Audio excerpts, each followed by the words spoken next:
Hello વિદ્યાર્થી મિત્રો, ચાલો તો આજે આપણે ધોરણ 8માં તોરણ પુસ્તકમાં લેસન નંબર 13 સુનિતા વિલિયમ આ નારી પાત્રનો પરિચય આપણે મેળવવાના છે. તો આજે આપણે વાત કરવાના છીએ એક એવી નારીની જે અવકાશ યાત્રીની સૌથી લાંબી સફર એટલે કે 195 દિવસની સફર કરવાનો વિશ્વ વિક્રમ ધરાવે છે. તેનું નામ છે સુનિતા વિલિયમ. તેઓ અમેરિકન અવકાશયાત્રી છે અને યુનાઇટેડ સ્ટેટ નૌકાદળમાં એક અધિકારી છે. સુનિતા વિલિયમનો જન્મ 19 સપ્ટેમ્બર 1965માં અમેરિકાના ઓહાયોમાં યુક્લિડ ખાતે થયો હતો. તેમના પિતાનું નામ ડૉક્ટર પંડ્યા અને માતાનું નામ બોની પંડ્યા છે. એમના પિતા મૂળ ભારતના વતની છે, જેઓ મેસાચ્યુસેટ્સમાં વસે છે.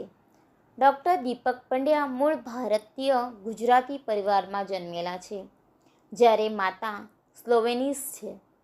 સુનિતાએ માઇકલ વિલિયમ સાથે લગ્ન કર્યા, તેથી તે સુનિતા વિલિયમ કહેવાયા.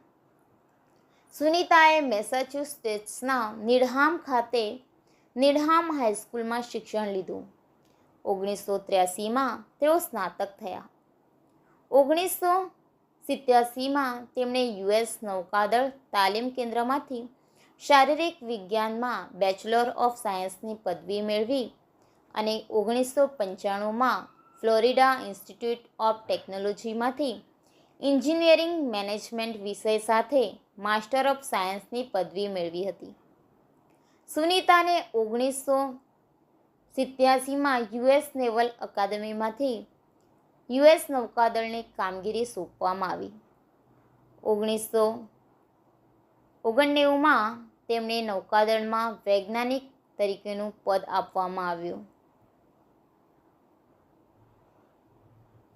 1989માં તેમને નૌકાદળના વૈજ્ઞાનિક તરીકેનું પદ આપવામાં આવ્યું અને તેઓ 1993માં નેવલ સ્ટેટ પાયલોટ સ્કૂલમાંથી સ્નાતક થયા.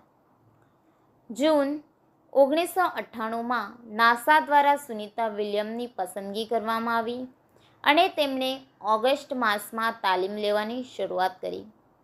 અવકાશ ક્ષેત્રમાં વિદ્યાર્થી તરીકેની તાલીમમાં તેમણે દરેક વિષયની ઝીણવટભરી સમજ મેળવી. તેમણે અનેક વૈજ્ઞાનિકો પાસેથી તકનીકી સમજ તથા આંતરરાષ્ટ્રીય અવકાશ મથકની પદ્ધતિઓ વિશે વિસ્તૃત જાણકારી મેળવી.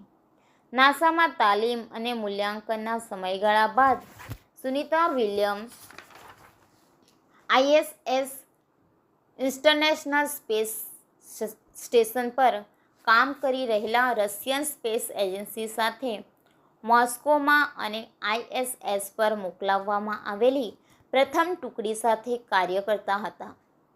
પ્રથમ અભિયાન પરથી પરત ફર્યા બાદ સુનિતાએ ISSના રોબોટિક વિભાગની રોબોટિક શાખામાં કાર્ય કર્યું. તેઓ મે 2002માં પાણીની અંદર એક્વેરિયસના નિવાસસ્થાનમાં 9 દિવસ સુધી રહેલા. તેઓ આવી સાહસિક પ્રવૃત્તિઓ માટે તત્પર રહેતા.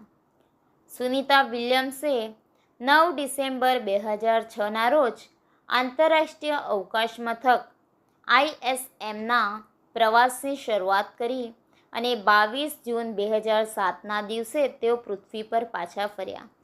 આમ 195 દિવસ સુધી તેમણે અવકાશમાં સફર કરી. આ સફર દરમિયાન તેઓ શ્રીમદ ભગવદ્ ગીતા, ગણેશ ભગવાનની નાની મૂર્તિ અને થોડા સમોસા સાથે લઈ ગયા હતા. સપ્ટેમ્બર 2007માં તેમણે ભારતની મુલાકાત લીધી હતી. ત્યારે ગુજરાતના અમદાવાદના સાબરમતી આશ્રમની મુલાકાત લીધી હતી. એ સમયે સુનિતાએ પોતાના મૂળ વતન એવા મહેસાણા જિલ્લાના કડી તાલુકાના ઝુલાસણા ગામમાં મુલાકાત લીધી હતી. આમ મૂળ ગુજરાતી પરિવારની પુત્રી સુનિતાએ અવકાશ ક્ષેત્રે સિદ્ધિ મેળવીને ભારતનું ગૌરવ વધાર્યું અને તેઓ સમગ્ર વિશ્વ માટે પ્રેરણારૂપ બન્યા.